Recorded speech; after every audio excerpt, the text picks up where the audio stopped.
Imagine waking up in a cold sweat, heart pounding, convinced something evil is watching you. And then your father tells you he saw the same thing, same demon, same yellow eyes, same threat. This isn't a story about a ghost. This is about a warning, a curse, something that doesn't just live in nightmares. It lives in your blood. My name is Jake. When I was 17, I thought my life was already ruined. Alcohol was poisoning my body, my spirit, and my will to live. But nothing, and I mean nothing, prepared me for the thing that came to me that night. Hit that like button, subscribe, and settle in, because this is one of the most terrifying, unexplained stories I've ever lived through. In October 2011, I was 17 and barely holding on. I wasn't just drinking, I was drowning. Booze was the only thing numbing the pain I didn't know how to name. Depression? Self-loathing?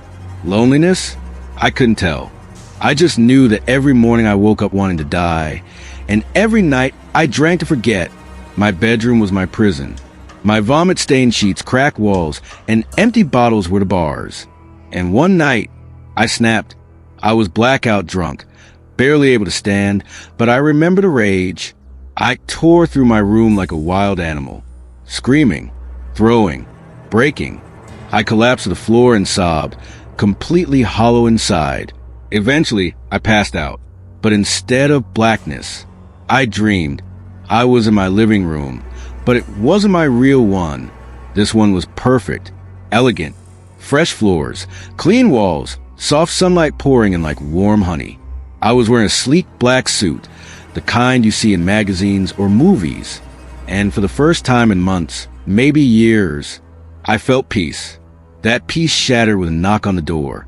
Two women were standing outside, a blonde and a redhead, beautiful, smiling like they'd been waiting for me their entire lives. "We've waited so long to meet you," the blonde said. I invited them in. Of course I did. Who wouldn't? The blonde stepped inside, and the world collapsed. The light died. I fell to my knees, my body weak like I was made of sand and sorrow. My skin prickled with cold, and the air turned heavy. I looked up, and the blonde girl was gone. In her place stood something, a tall, gray-skinned figure in a navy blue suit. It had glowing, yellow eyes that pierced straight through me. Its grin revealed teeth like broken glass. And when it took off its hat to reveal a bald, veiny head, I thought I would throw up. It crouched, slowly, methodically, and gripped my face in its clawed hand. Its voice wasn't loud, it was worse. It was calm, amused. "I'm gonna kill you. I don't know how or where, but eventually, I'm gonna take your soul. I know everything about you. You can't hide from me." I begged. I cried. I pleaded like a child. The more I wept, the more it smiled, like my fear was feeding it. And then, I woke up. It didn't feel like waking up. It felt like falling into a different kind of nightmare. I was drenched in sweat. My heart was thundering. The room was freezing. The hairs on my arms and neck stood straight up like soldiers on high alert.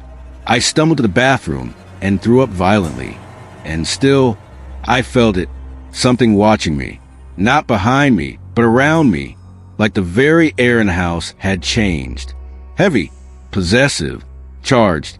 And this is the part where the story goes from terrifying to something more. Something personal.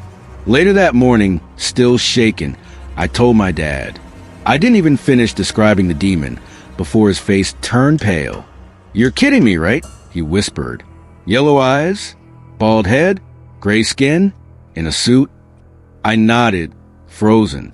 He looked at me like I was a ghost. "I saw it too, when I was around your age." It said the exact same thing. My stomach dropped. This wasn't some random nightmare. This wasn't just my broken brain screaming for help. This was something else. A presence. A thing that knew us. Over the years, the yellow-eyed demon came back. Not every night. Not predictably. But it always came during times of deep weakness. Depression. Sickness. Emotional trauma. And each time, it would say a variation of the same line. "I'm still watching." It became part of me. A dark companion lurking in my subconscious. A reminder that I'm never really alone, and maybe never really safe. Some people overcome their demons. Me, I live with mine. But there's a kind of power in survival. The demon wanted me dead. I'm still here. Every day I choose to stay sober, to fight through the darkness. That's a day I win. And sometimes, late at night, I still feel it. But now, I smile, because I know it hates that I've endured. It didn't break me. It made me stronger. Maybe the demon was real. Maybe it was a manifestation of generational trauma, addiction, or inherited pain. Or maybe evil really does walk in our bloodlines.